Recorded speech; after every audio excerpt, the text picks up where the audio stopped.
water source and their ways of life. My mother didn't necessarily agree with my decision to go up to the front lines, and I don't blame her. But I know she always has my back. I went up to the front lines that day with the intent of getting valuable footage to show others that we are, in fact, not violent.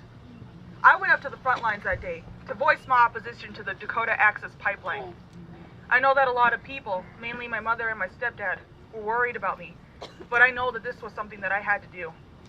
For too long, we have been painted as an evil image to those of the outside world, who refuse to believe that Native Americans are more than stereotypes. They refuse to believe that we are more than the alcoholic savages that the stereotypes portray us as. I captured, on my camera phone that day, peaceful water protectors. I captured people who were expressing their First Amendment rights in a peaceful and nonviolent way. I captured people from every social status, color, and religion standing together in unity to put a stop to the Dakota Access Pipeline. I have been working alongside amazing people on the subject of the DAPL. Meg, Judith, Sages from MSU. Even though we can't be down at the camps in person every day, we can certainly do our part in trying to get the news media to cover this historic event. The media blackout on the protests can be compared to the propaganda and media quote-unquote coverage on the civil rights movement during the 1960s. This, however, is not just a racial issue. This is everyone's issue. Water makes up nearly 70% of the human body. Water is our natural lifeblood, and once it's polluted, we won't be able to use that water. Water is life. This is environmental racism. This is the deliberate violation of native treaties. That land does belong to the Standing Rock Sioux, as declared by the Fort Laramie Treaty of 1851. And this pipeline poses a huge threat to anyone downriver of it. Not only is the Missouri River one of the longest rivers in the United States, which I found out is actually the longest. It connects with the Mississippi, which drains into the Gulf of Mexico. It's not a matter of how this pipeline leaks. It's a matter of when. And when it does, our water will not be usable. My research and analysis of the DAPL have greatly improved, and as more events are added to the timeline of the protests, more information keeps coming up. My analysis of the burial sites of the Southern Missouri River Study Unit have helped me narrow down 4 possible burial sites that are located within the area of the construction. Since the facts of 300 unreported oil spills in North Dakota and the violation of the Fort Laramie Treaty of 1868 aren't enough to convince our government that the Dakota Access Pipeline is an illegal project, then the knowledge of a federal and state law violation aren't just something to sweep under the rug. This is also not just a Native issue, like I said. This is also affecting people of other races, more specifically the freedom of the press. The dog and pepper spray attacks on September 3rd, 2016, documented by Democracy Now!, had resulted in the Morton County Sheriff's Department issuing an arrest warrant for Amy Goodman, the head reporter of Democracy Now!, who has been covering this issue. People in North Dakota who support the DAPL have been harassing people who support the Standing Rock Sioux tribe, be it through social media or in person.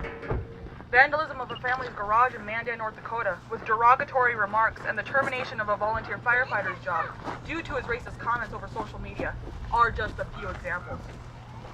This event alone has solely uncovered the facade that North Dakota individuals have had for many years.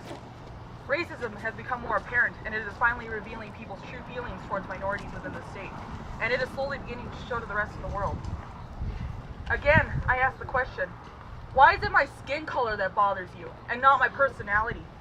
Why is it that whenever an issue like this arises, you choose to side with oil corporations instead of humanity? The people down there at the camps are the ones you should be defending. The ones protecting the Missouri, the Mississippi, the Gulf, and the many tributaries and rivers that branch off of these water sources are the ones you should be supporting.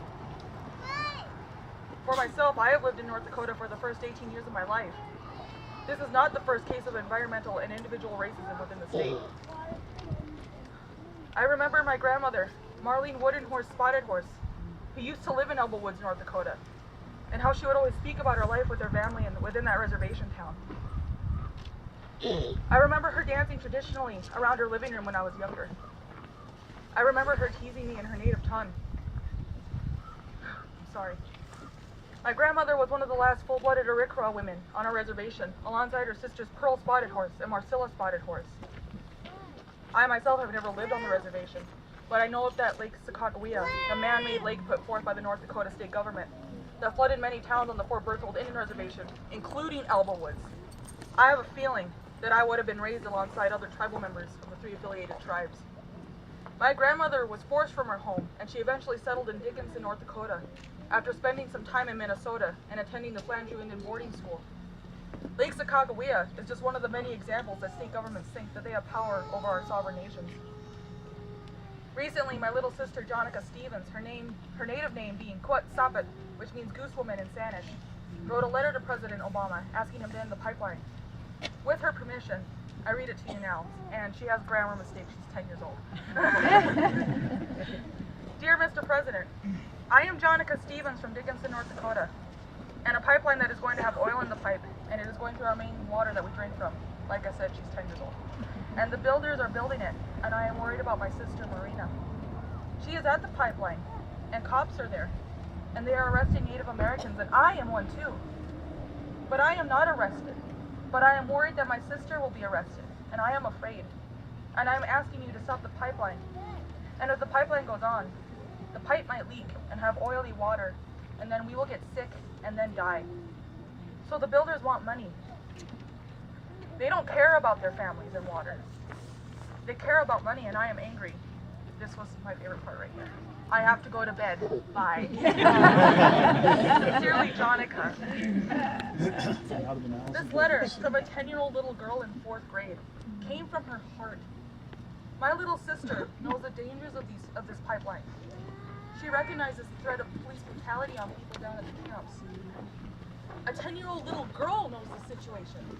She knows the dangers, yet the state government refuses to acknowledge these dangers and instead claims that the protesters are rioting. They instead arrest mass amounts of people just to build one pipeline that will bring no economic gain to the state.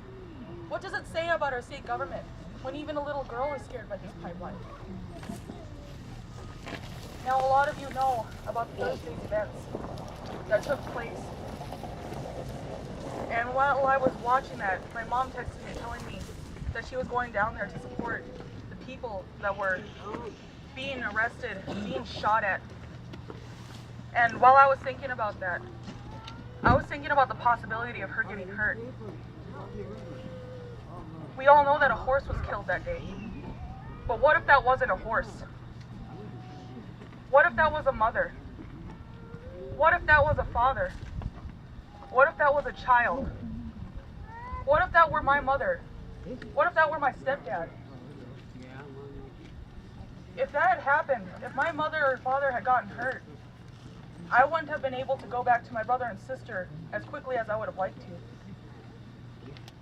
And while I think about that, I think about what if there's kids down at the camp who might not see their mother or father the next day when they come back because of the things that Warren County police are doing to the protesters. What if a protester came back to the camp having to tell a little kid that their mother or father weren't coming home? We also know about the treatment of Native Americans. A lot of you have seen the post that a woman showed after she got free from Warren County. They gave her a number.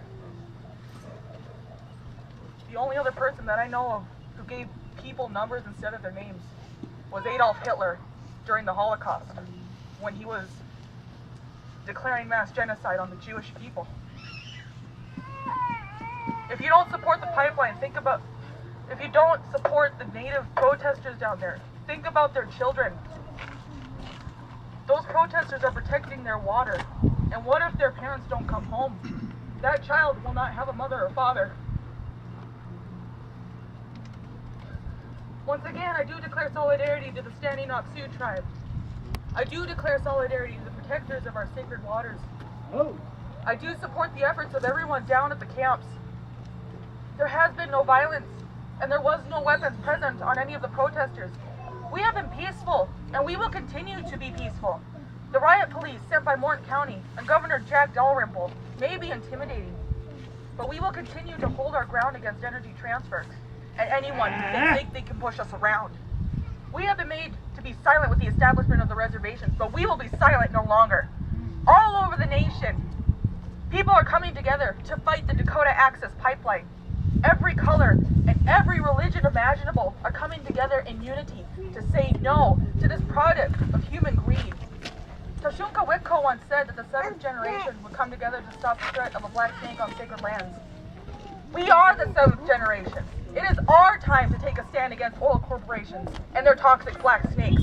We will no longer stand being pushed around by oil companies and our state and federal governments. We stood together yesterday.